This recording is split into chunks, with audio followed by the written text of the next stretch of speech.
Olá, muito boa noite, bem-vindos a mais um Riqueza Pessoal, quase que eu falei as antifrases. Riqueza Pessoal, seja muitíssimo bem-vindo. Hoje é dia 5/10, a gente está começando o nosso programa, são quase 7h30 e hoje é um programa especial, porque eu estou com o André Massaro novamente, o nosso convidado permanente, né, o nosso parceiro do programa, e hoje a doutora Carla Tiepo. Doutora Carla, muito bem-vindo. Que legal, né? Muito bom estar aqui. Sensacional. Com certeza, eu fico muito feliz. A doutora Carla é uma super parceira, faz bastante tempo. A gente faz aula junto, conteúdo, estuda junto, bate papo, um vai no aniversário do outro. É muito, muito bacana. A doutora Carla, ela é uma especialista em neurociência. Ela vai contar um pouquinho sobre ela. Gabriel, mostra o slide bacana que a gente montou aqui, ó. Olha que bonito. Olha lá, muito bacana. Pode voltar pra gente? Carla, conta um pouquinho de você, como é que é a sua história? Então, eu tenho uma formação que é bastante estranha, porque eu sou veterinária, né, de formação. Inicialmente, eu fiz veterinária, mas já no terceiro ano da faculdade eu comecei a estudar funcionamento do sistema nervoso, comportamento, primeiro, dos animais de laboratório, onde a gente estudava mecanismos de ação de fármacos, e depois eu enveredei pelo comportamento humano, me tornei professora da Faculdade de Medicina da Santa Casa, onde eu estou até hoje, 23 anos depois. E a minha perspectiva sempre foi o estudo do comportamento humano. Num dado momento, eu descobri que tinha mais gente, além da saúde, muito interessada em comportamento humano. Especialmente duas áreas, que é onde eu trabalho muito hoje, que eu milito muito, que é o ambiente corporativo e a educação. Eu via você bastante na Globo, né? Naquele programa, como é que era o nome? No Bem-Estar. No Bem-Estar, é. No Bem-Estar eu fiz, uma época a gente fez algumas inserções e depois eu acabei propondo um reality show de emagrecimento lá. E por isso mesmo eu não voltei mais lá, né? Porque depois que você faz um reality show, você praticamente encerra a sua carreira dentro de um programa, né? Muito bom. A pergunta que a gente sempre faz para todos os convidados, esse é o tema, o mote do nosso programa. É claro que hoje tem um assunto especial, mas a pergunta é sempre a mesma e eu vou fazer para a doutora Carla e com certeza vai ser muito interessante a resposta. Mostra o slide para a gente, Gabriel. A pergunta é a seguinte: o que é riqueza pessoal? Muito bom. Todo mundo acha que riqueza pessoal é um estado, né? É uma posse, é algo que eu possuo, que eu tenho. E eu considero que a verdadeira riqueza pessoal é a potência de mudar e de aprender. Legal. O indivíduo que realmente é rico é aquele que consegue, diante de abalos, diante de mudanças, diante de qualquer circunstância, ele tem potência de mudar, de aprender e se adaptar. Não é só onde você está, mas sim a direção e a velocidade, né? A capacidade, a condição, né? Porque tem o zigue-zague, às vezes você está lá em cima, às vezes está lá embaixo, mas se você tem a condição, né, a potência, você tem toda a razão. O que você acha disso, Massaro? No universo das finanças, a gente tem duas formas de ver riqueza, aí falando de riqueza material, né? Que é um conflito, inclusive, entre educadores financeiros. Como que você define riqueza? Você define riqueza pelo seu patrimônio ou pela sua renda, né? Porque a gente pode até dizer assim, patrimônio é essa coisa estática, renda é sua capacidade de gerar riqueza, né? Então a gente pode aí traçar um paralelo, botando o potencial, que a doutora Carla falou, com renda. A renda, né? A geração de renda, que é o que gera riqueza. Exato. E como o nosso argumento aqui é que riqueza é mais do que dinheiro, né? São os recursos e tudo isso que a gente vem falando e as pessoas estão adorando. Não saia daí, a gente vai falar de um monte de assunto hoje. O destaque da semana é o ataque lá de Las Vegas. A gente vai tentar fazer uma leitura e entender como é que as pessoas chegam a um estado desse. A gente acha muito importante. Tem o De Olho na Bolsa. O De Olho na Bolsa a gente vai dar uma olhada. A Bolsa brasileira batendo recorde, Bolsa americana batendo recorde. Vamos olhar a volatilidade da Bolsa americana. Vamos tentar entender um pouquinho o que significa isso. Depois a gente vai falar um pouco de investimento antifrágil. Aproveitar que a doutora Carla está aqui, vai explicar para a gente como é que o cérebro pode nos ajudar a ganhar dinheiro. Depois a gente vai falar um pouquinho sobre riqueza pessoal, plano B. A gente vai falar um pouquinho também sobre neurociência e autoajuda. E no final tem uma frase bem bacana do Nassim Taleb, claro, para a gente não esquecer dele, né? Então vamos começar o nosso assunto. É uma tristeza o que aconteceu semana passada, mas a gente resolveu falar desse assunto. Mostra a capa, o tema do programa hoje, por favor, Gabriel. Então, por que o dinheiro não está ajudando as pessoas a serem felizes, né? Essa é o mote, é o tema. E o pano de fundo qual que é? é o atentado em Las Vegas. A gente achando que era alguma coisa a ver com religião, alguma coisa a ver com o Estado Islâmico, e na verdade era um americano mesmo, que por algum motivo, não se sabe qual, foi lá, né? Ó, tá dizendo aqui o Lobo Solitário, pode mostrar a reportagem, por favor, Gabriel? Um cara que não tinha nada para fazer isso, né? Ele era um contador, e um cara rico, né? E a pergunta é essa. Então pode voltar aqui pra gente, Gabriel? O que leva uma pessoa, né, ou por que, né, a pergunta é essa, por que o mundo está cada vez mais rico materialmente, áreas do mundo, principalmente os países ricos, estão cada vez mais ricos, mas as pessoas tomam decisões dessa e estão cada vez mais insatisfeitas e às vezes até com colapso, né? Na verdade, a gente tem um cenário aí que tem também que a gente tem que considerar uma possível psicopatia, né? E as pessoas, às vezes, elas vão contando narrativas para si mesmas a respeito da sua própria história, e essa narrativa vai ficando muito pesada. Então, isso culmina na potência de suicídio, né? Em qualquer faixa etária, desde adolescentes até na idade adulta, quando você condensa uma narrativa muito robusta de solidão, ou de distrato, ou de impotência, ou qualquer narrativa muito pesada, pode fazer com que você queira promover uma enorme vingança ou promover uma situação onde que você se coloca em destaque. Então, tem uma dinâmica emocional muito severa aí, que é uma dinâmica de impotência. Em geral, é isso. O indivíduo se sente impotente. Essa impotência pode ser tanto sexual, como uma impotência de relacionamento, de vínculo, de história, de ter filhos, de não ter filhos, de reconhecimento, qualquer grau de impotência que faz ele ter uma atitude que promova um grau de potência, porque ele sabe que essa altura do campeonato nós estamos falando dele aqui no Brasil, né? Estamos. Ele previu isso tranquilamente, né?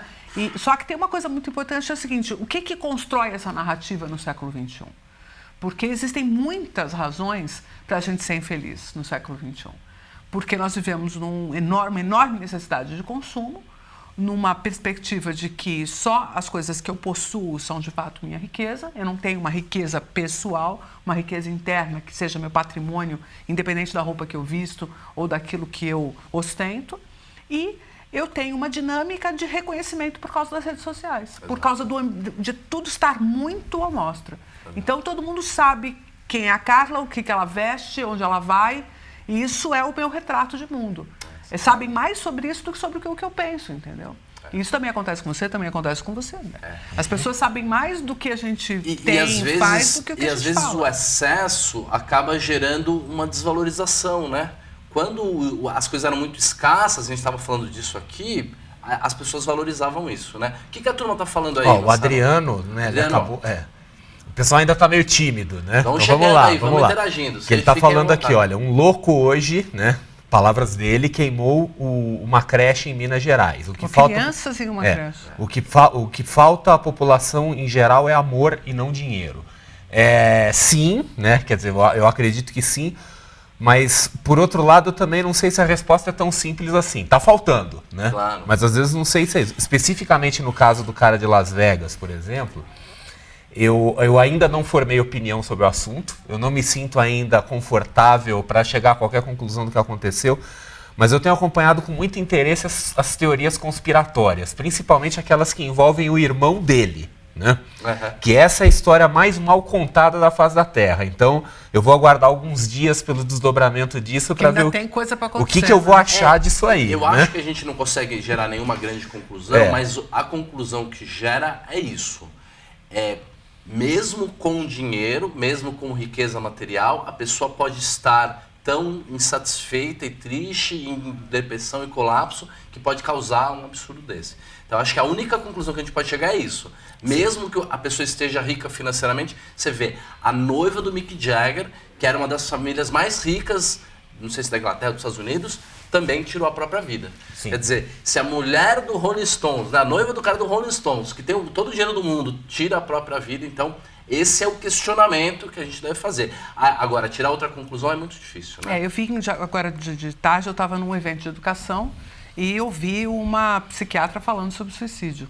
E uma das coisas mais interessantes que eu não sabia é que tanto o 13 Reasons Why como outros eventos de suicídio criaram clusters de suicídio. muitas pessoas eles se apoiaram naquela se apoiam ideia para se suicidar, né? E se suicidaram. Quer dizer, me parece que até uma tendência quase que existe um escape para o suicídio que só não se concretiza porque, de fato, as pessoas não sabem como, não sabem onde, não sabem, não conseguem compreender o tamanho daquilo. Mas tão logo alguém descortina, alguém abre aquela porta, corre o risco de vários entrarem por ela. Isso me parece uma insatisfação quase que reprimida na sociedade. É verdade. E é por isso que a gente diferencia tanto a riqueza material da riqueza pessoal. Né? Teoricamente, a pessoa que é rica, pessoalmente, ela é plena, né? Ela é satisfeita com a própria vida. Né? Então é um outro tipo de relação. Como é que tá a turma aí, Massaro?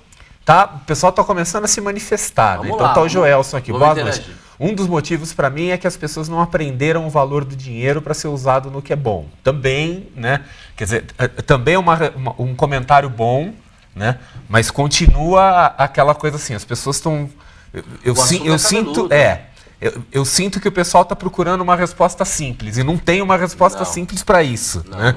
não dá para você derivar até achar a essência com poucas palavras, porque tudo é muito mais complexo.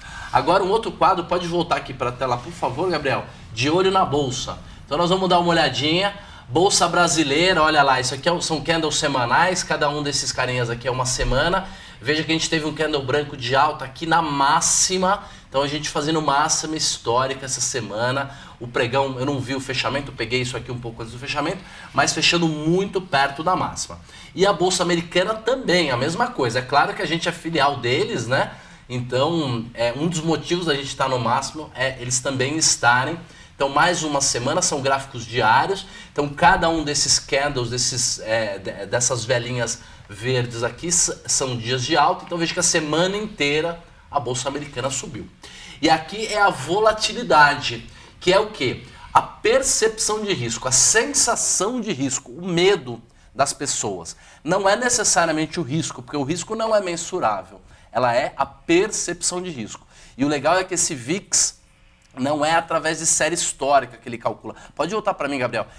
Ele é calculado através do mercado mesmo. Eles pegam as opções, fazem lá um mix, tiram a volatilidade implícita, e isso aqui é muito interessante. E aí eu fiz uma montagem, eu e o Massaro, dá uma olhada, mostra pra gente de novo, Gabriel, que é a bolsa em cima e embaixo o VIX, que é a volatilidade. E aí o insight que a gente vai ter sobre bolsa e investimento hoje é esse. Perceba que quando a bolsa sobe, tipo esse período aqui, ó, a volatilidade cai, as pessoas se acalmam. Mesma coisa aqui, ó, quando a bolsa afunda, teve vários dias de queda aqui, a volatilidade explode para cima. E depois o mercado se acalma de novo. E veja que a gente está, historicamente, com menos de 10% de volatilidade ao ano. Cerca próxima aí entre 8% e 9%. Pode voltar para mim, Gabriel?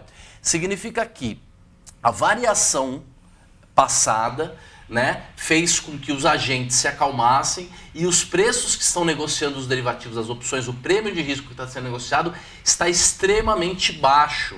Né? Nunca teve tão baixo, que as pessoas estão calmas. Né? Então, de um lado, a gente fala em pânico, guerra e tudo mais, mas o mercado nunca teve tão forte. Você sabe qual que é o apelido do VIX, né? Qual que é? A turma é o índice do medo, né? Que é a turma, quem é do mercado financeiro já está acostumado com isso aí, né? Já está começando a pintar mais comentário aqui e ainda, como previsivelmente, né, sempre que você fala da questão do dinheiro e felicidade, o pessoal começa a se manifestar. E nesse momento eu queria fazer uma menção, a gente já falou muito sobre isso, até já fizemos um programa de vídeo sobre esse assunto, né? Já. E eu sempre gosto, né, eu sempre me chama para aquela clássica pesquisa da Universidade de Princeton, que foi inclusive conduzida pelo próprio Daniel Kahneman, né, o Prêmio Nobel de Economia de 2002, que ali eles fizeram um estudo tentando fechar o assunto se o dinheiro traz felicidade ou não. Então a resposta, né, para quem não conhece esse estudo, a resposta é mais ou menos o seguinte: o dinheiro traz felicidade, porém até certo ponto. A partir de certo ponto, a lei dos retornos decrescentes da economia, quer dizer, o dinheiro a mais não começa a fazer diferença nenhuma. A quinta fatia de bolo não é tão gostosa quanto a primeira. Exato. Né? Agora, a falta do recurso certamente traz insatisfação. Se você não tem dinheiro, a vida fica muito dura, porque você está totalmente limitado, não tem nenhuma potência, tá preso no ônibus agora, né? 2, 3 horas para chegar em casa e tem algum professor de riqueza por aí dizendo que você é um vagabundo. Pior é isso, né? Tratando, né, quem tem falta de recurso material, de recurso, como se a pessoa fosse um limitado. Um fracasso pessoal. Exato. E, no caso, se você passa 3 ou 4 horas dentro de um transporte coletivo, é um recurso que você podia estar usando para outras coisas e é muito limitante mesmo. Ó, o nosso amigo, grande guru e companheiro, né, o Valério Klug, né, Valério, grande Valério. Quanto mais calmo fica tudo, mais desconfiado eu fico. Ele tá, né? Comentando sobre a bolsa. Né? Não, ele tá lembrando dos axiomas de Zurich, né, que fala assim que o caos não é perigoso até o momento que começa a aparecer ordem. Na hora que você começa a achar que tem ordem ali, sai que vai desmoronar na sua cabeça. Eu lembrei de uma cena de um filme de western, né, em que eu vou lembrar o nome do cara daqui a pouquinho, mas do John Wayne, em que ele falava assim, eu tô com medo do barulho dos índios. E o companheiro dele falava, mas eu não tô ouvindo barulho nenhum. E ele falava, é por isso mesmo. Né? Então, é mais ou menos isso que a gente está falando. Mais uma pergunta para a doutora Carla Tiepo, já que ela veio aqui, tem um monte de compromisso, veio aqui fazer o programa com a gente. Coloca pra gente na tela, por favor, Gabriel. A pergunta é a seguinte, investidor antifrágil, o nosso cérebro pode nos ajudar a ganhar dinheiro? Pergunta show, né? Na verdade, quando a gente pensa na questão da antifragilidade, dos preceitos da antifragilidade, o cérebro é simplesmente o melhor dos exemplos para explicar a antifragilidade. Sim. E ele tem, exatamente por isso, N recursos que podem ajudar um investidor, se esse investidor tiver a coragem, inclusive, de ouvir o seu cérebro, né? Em que sentido? Eu gosto de explicar que o nosso cérebro somos nós mesmos, mas é que tem um enorme pedaço de nós mesmos que a gente não conhece, né? E esse enorme pedaço também é o cérebro. Certo. E este pedaço que a gente não conhece, que não está à luz da nossa consciência, por uma simples razão, não é porque existe um inconsciente que a gente esconde, não é nada disso. As questões da inconsciência estão diretamente relacionadas a tudo aquilo que não precisam da consciência para ficar melhor. Claro. E justamente é na inconsciência que elas operam da sua melhor forma. E debruçar a consciência sobre aquilo seria fazer um recorte ou tentar criar uma interpretação, que é a interpretação racional, que tiraria justamente a redundância, tiraria justamente a potência de adaptação. Então, quando o investidor conhece este outro aspecto e consegue entender que ele vai precisar usar o medo, por exemplo, bastante bem azeitado com a sua potência de coragem, de assumir riscos, né? Então, aquela coisa que você fala tão bem, né? Diminuir o risco daquilo que... Evitar, né? Aquilo que é efetivamente muito arriscado e naquilo que você pode... você efetivamente dar a chance de errar. Ter coragem. Né? Ter coragem. E o cérebro faz isso muito bem. Vou te dar um exemplo bobo, mas que é bastante elucidador. Pega um filhotinho de gatinho. O filhotinho de gatinho, ele morre de medo de tudo. Ele é medroso, mas no exato momento que ele começa a ganhar confiança no espaço em que ele está, ele anda um pouquinho e para. Anda um pouquinho, para, cheira, volta na mãe. Anda um pouquinho, para, cheira, volta na mãe e vai lá de novo um pouquinho. Ele fica muito ali. Mas quando ele começa a ganhar confiança nesse espaço em que ele está, ele explora tudo e vai a qualquer canto.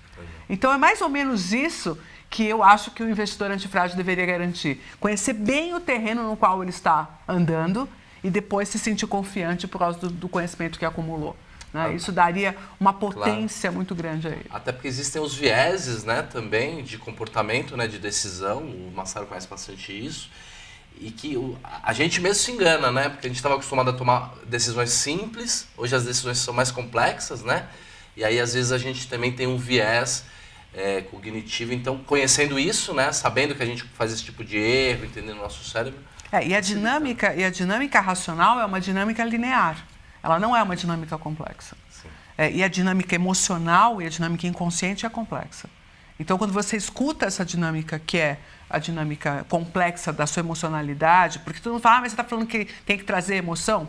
Primeiro, a gente tem que definir emoção.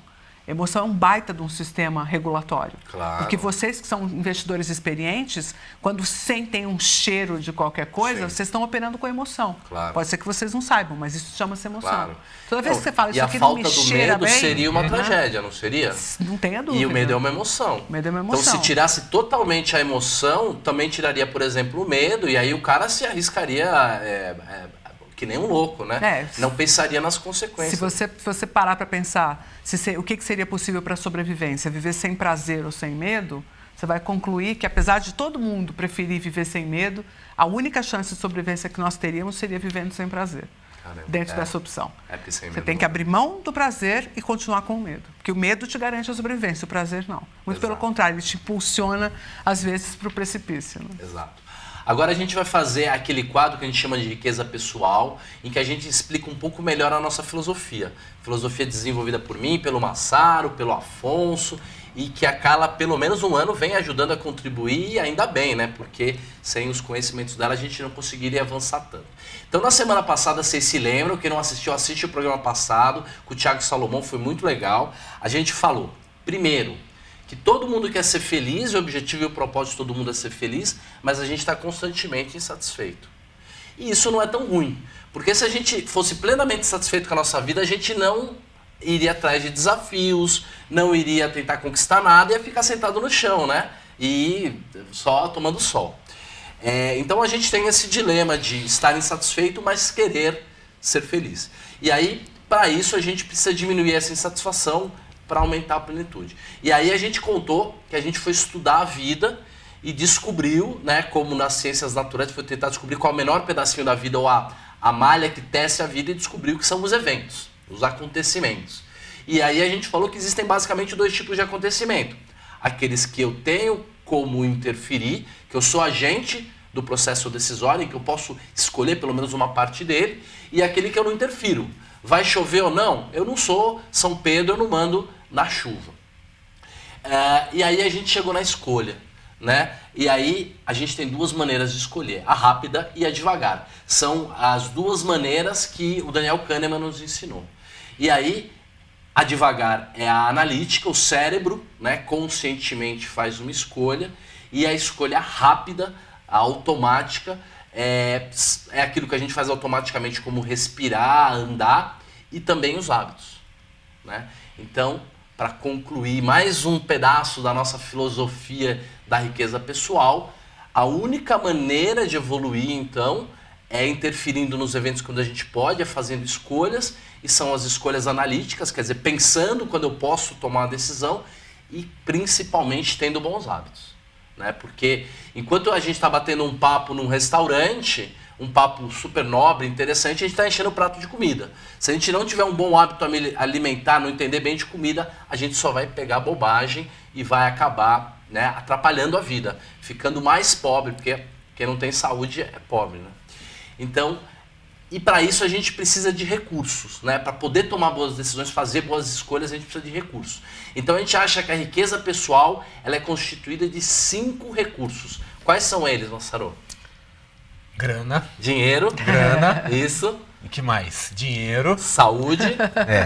Um pouco mais de dinheiro, né? E conhecimento também, que é bom. Conhecimento mais é o dinheiro terceiro. E tempo. Né? Tempo é o Até quarto porque recurso. tempo é dinheiro, já dizia Benjamin Franklin. Sem dúvida. Um pouco mais de dinheiro e talvez assim um certo equilíbrio emocional, mas também com um pouco de dinheiro. É isso aí. Então, voltando aqui para mim, os 5 recursos são dinheiro, o máximo que você puder ter. Dinheiro, grana, pufunfa, né? Grana, arame, né? Dinheiro, saúde, conhecimento. O cara que é um ignorante, ele toma decisões erradas, mesmo que ele tenha um monte de dinheiro, ele vai perder. O quarto recurso é o tempo. O tempo é um recurso raro, escasso, ele só tem uma direção, ele só está acabando, né? O dinheiro você perde hoje, amanhã, se tiver potência, você ganha ele de novo. E o quinto recurso, claro, a emoção, como a gente estava falando hoje. A gente precisa até do medo para viver, né? Com certeza. Então, essa foi a parte da filosofia. O ideal é que vocês vão aprendendo, entendendo aos poucos essa filosofia. Depois vocês vão contar que tem uma fórmula, tem 10 leis. Aliás, tem um vídeo novo meu com o Primo Rico, né? Com o Thiago Nigro. Saiu ontem no canal dele. Depois assiste lá, que ficou bem bacana. Eu só queria fazer um comentário sobre a questão do cérebro. Que você Como é que falou, tá por tudo exemplo, aí? de saúde, né? Não, já tem uma pergunta aqui que daqui a pouco eu vou falar. Mas você estava falando, por exemplo, da questão de saúde, do sujeito que vai comer besteira, né? Tudo bem. Isso vai muito de encontro com o que estava falando do cérebro e investimento. Quer dizer, o lance do cérebro é o seguinte, quer dizer, o nosso cérebro foi forjado ao longo de muitas gerações. Quer dizer, a gente não foi feito para viver no mundo que a gente vive, quer dizer, nós somos essencialmente nossos antepassados lá do Paleolítico. Então, assim, qual que é o nosso problema? Quer dizer, a gente tem uma noção meio distorcida do que é longo prazo e curto prazo, a gente foca muito no curto prazo, isso atrapalha nas decisões de investimento, porque naquela época a gente vivia um dia de cada vez, a expectativa de vida era muito curta, não fazia sentido você planejar o longo prazo, e as pessoas procuravam viver em grupos, que você estava mais protegido, né? Quer dizer, você ia para a manada intencionalmente. Esse tipo de comportamento que garantiu nossa sobrevivência como espécie lá atrás, hoje no mundo moderno joga contra nós. Atrapalha a vida. Né? Quer dizer, então, o investidor de sucesso, essa que é a parte mais complicada, né? Ele tem que ir contra a própria natureza. Porque é aquela coisa, a nossa natureza vamos seguir todo mundo, porque isso deve ser o caminho seguro, né? Quer dizer, vamos...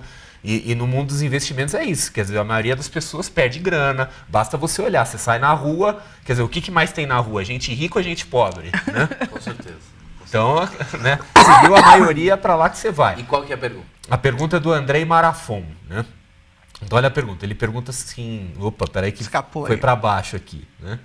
Vamos achar a pergunta dele. Um abração, Andrei. Né? Tudo de bom para você. Eu acho que tem que... Sumiu, tá? Mas eu vou falar o que eu lembro aqui de memória, tá? Eu quero falar assim, Andrei, né? Ó, você está perguntando para uma cientista, hein? Cuidado para não tomar um puxão de orelha no ar, né? Mas ele pergunta para a doutora Carla, né, a opinião dela sobre agora eu vou abrir aspas enormes, tá? Umas 5 aspas. Lei da atração. Perfeito. Sim. Né? É assim, Já falamos disso, né? Não, e ressaltando ele falando Andrei, não, que é um assunto muito comentado por aí, não sei o quê, né? Então, Perfeito. é sua, se vira aí. Se vira, né? Tá bom. Então é assim, Andrei, na verdade as pessoas iam gostar muito que a lei da atração fosse verdade. Seria uma coisa muito confortável, que estivesse a meu critério, desejar, focar, sintonizar e as coisas acontecerem. Então, isso vai super ao encontro do desejo das pessoas. Mas tem uma questão fundamental aí, porque a gente ainda não conseguiu investigar a questão informacional que tem, por exemplo, no universo subatômico. Né? A gente consegue entender bem a informação enquanto ela é binária, a construção dessa informação, como ela se espelha num sistema binário. Nós já avançamos na teoria das informações, a gente já consegue hoje ter até algum nível de inteligência artificial muito bom já, mas a gente não conseguiu compreender como é que no subatômico a gente poderia gerar um tipo de energia que estivesse completamente dissociada da matéria. Então, enquanto a gente não conseguir investigar este nível subatômico e entender especificamente o que seria essa energia, não há o menor respaldo para nenhuma lei desse tipo. O que existe, sim, é uma enorme capacidade que a gente tem de ter um viés de disponibilidade. Então, quando eu penso muito numa coisa, eu estou focado nessa coisa, quando ela surge na minha frente, eu digo, olha lá, viu? Realmente está lá. Então, se você tiver, por exemplo, pensando em Jesus Cristo, é possível que você veja que em todos os lugares tem o número 33. Né? Então, porque toda vez que você vê o número 33, você vai falar assim, tá vendo? Isso é a idade de Cristo. Mas é porque você só está vendo aquilo que o seu viés, aquilo que o seu filtro procura. Isso já foi discutido em sincronicidade, já foi discutido em inconsciente coletivo. Vários pensadores já perceberam esta tendência que a gente tem de notar aquilo que nos chama a atenção. Mas a lei da atração não pode ser chamada de lei por uma razão muito simples. Não há nenhum respaldo dessa informação que existiria para além daquilo que é material. Né, para aquilo que ocorreria num nível energético e que a gente não tem a menor condição ainda de investigar. Então, é muito delicado falar em lei nesse aspecto. Eu e a Carla fizemos um bate-papo no programa dela, um live, outro dia, e a gente falou sobre isso, e eu fiz um vídeo sobre isso que vai pro ar daqui a algumas semanas, chama assim, o segredo não funciona no curto prazo. É isso que eu digo. E eu brinco que em 2007 eu vi o filme, E adorei aquilo, acreditei, comecei a torcer para a bolsa subir, para a bolsa cair, parei de analisar risco, de me proteger e quebrei. A lei da atração me levou a quebrar, além de outras coisas, bobagens que eu fiz. O fato é que, se você mentalizar alguma coisa que você quer muito no longo prazo, é possível que você se direcione para ela e que você conquiste. Eu acredito que, se você desejar alguma coisa no longo prazo, se você mentalizar, você é capaz de se esforçar, correr atrás e aquilo pode acontecer. Construir ações. Mas no curto prazo, não faz nenhum sentido energético, científico, metafísico de que o universo pararia para fazer o seu time ganhar. É só um grande desejo. Não faz muito sentido que o universo inteiro pare para o jogador que você gosta fazer o gol lá porque você quer.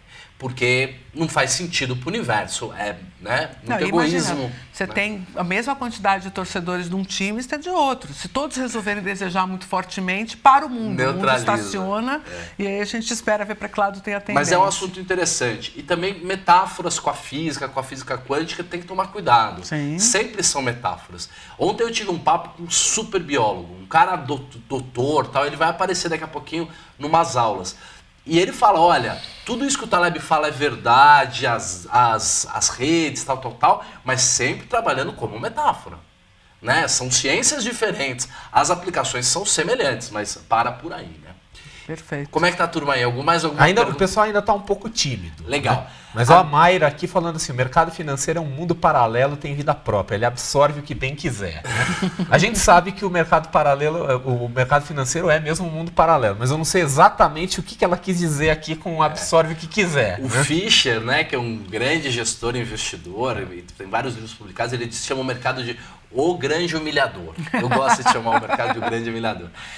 Agora a gente vai falar do plano B. Pode mostrar pra gente na tela, por favor, Gabriel, que é um outro quadro do programa. E a pergunta para a doutora Carla, aproveitando que ela está aqui, como é que é ser acadêmico e ao mesmo tempo empreendedor digital? Né? A gente está vivendo, o plano B é um quadro em que a gente fala de carreira e de plano B, de empreendedorismo, startups e tudo. Como é que é isso? Ser acadêmico e fazer essa transformação?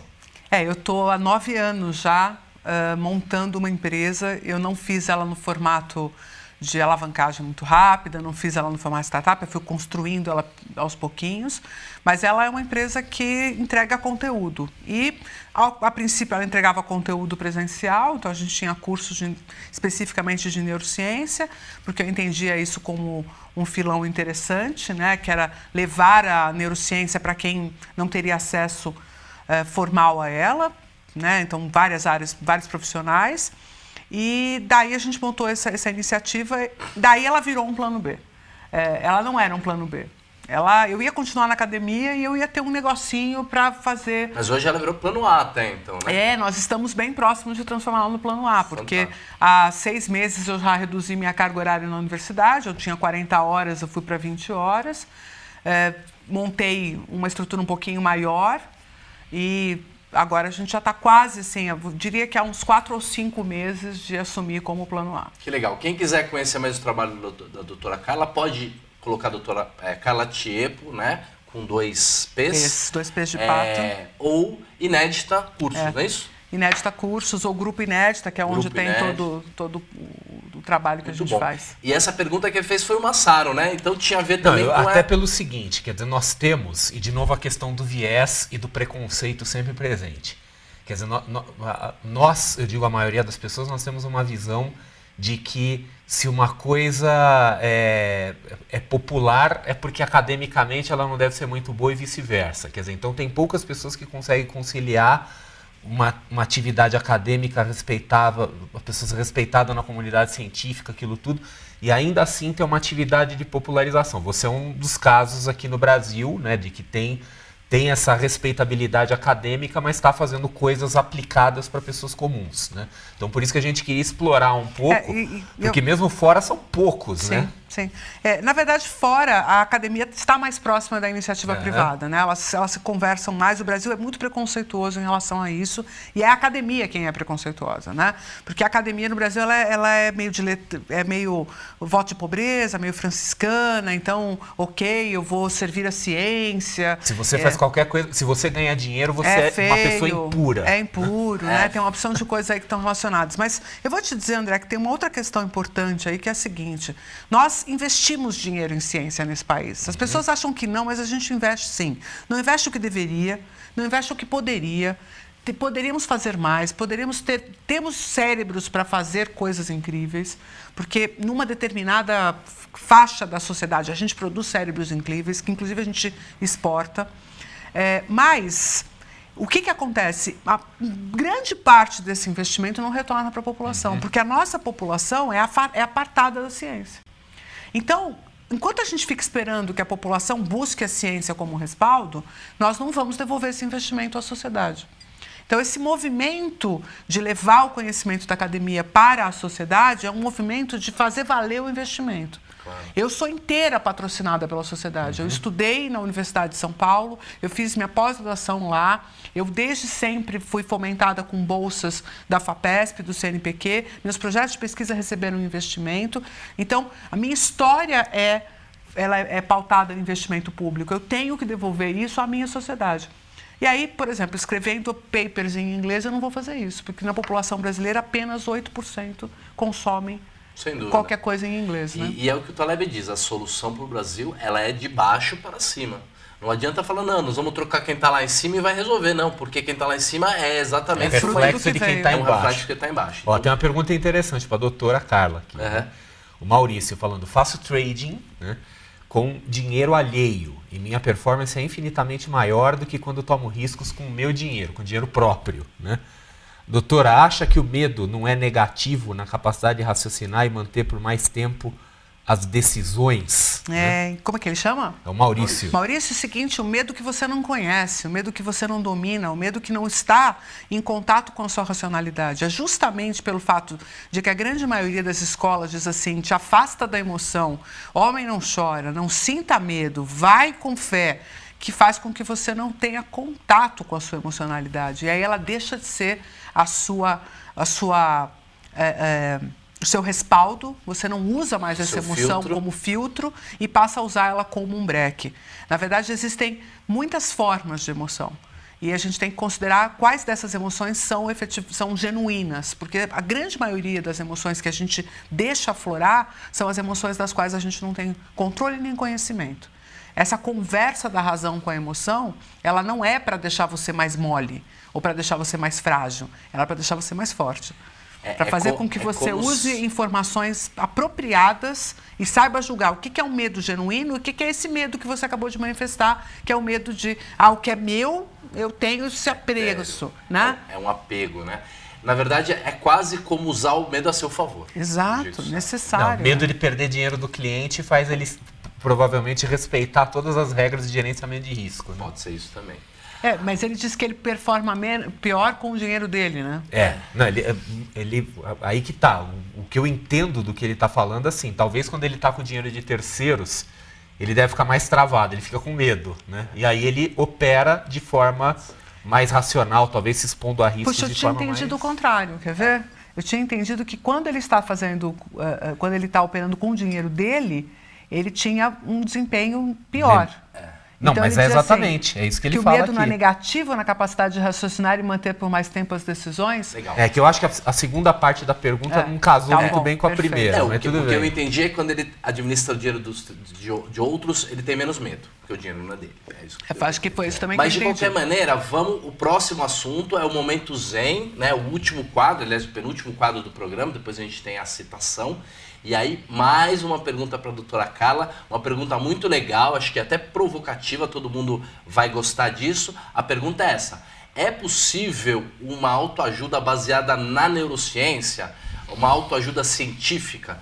Porque tem muito somebody love por aí, né? Muito. Volta pra gente aqui, Gabriela. Tem uma coisa curiosa que é o seguinte, essa palavra autoajuda, eu já gosto dela porque é o seguinte, quando você tem um livro de autoajuda, ele não é autoajuda. Porque você está pegando ferramentas de uma pessoa para aplicar na sua vida, não foi você que criou aquilo. Exato. Então, é você quem está se ajudando. Então, eu diria para vocês, até para provocá-los, que a única autoajuda que existe é a científica. Porque a partir do conhecimento, você constrói ferramentas para se autoajudar de fato.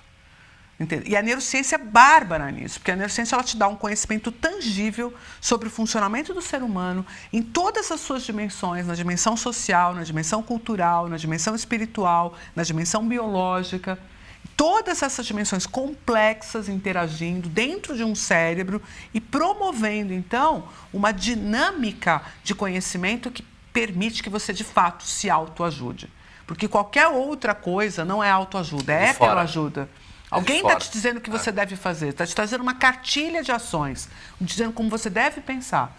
A única autoajuda que realmente existe é autoconhecimento a partir de uma perspectiva tangível. Tipo, eu mergulhar dentro de mim. E aí a neurociência tem um roteiro lindo para fazer isso. Claro. Né? Eu sou suspeita, eu sei. Mas não, tem e a ciência também está se associando com qualquer tipo de conhecimento que possa ser válido, ajudar, medir a mente dos monges, as ondas alfa, qualquer tipo de conhecimento ele trata de uma maneira científica e tenta obter, extrair conhecimento dali, né? Você que fez a pergunta, Massaro, o que você acha dela? Você que acompanha os gurus lá de fora e autoajuda internacional, como é que tá lá fora? O pessoal é muito somebody love ou... Não, tem muito.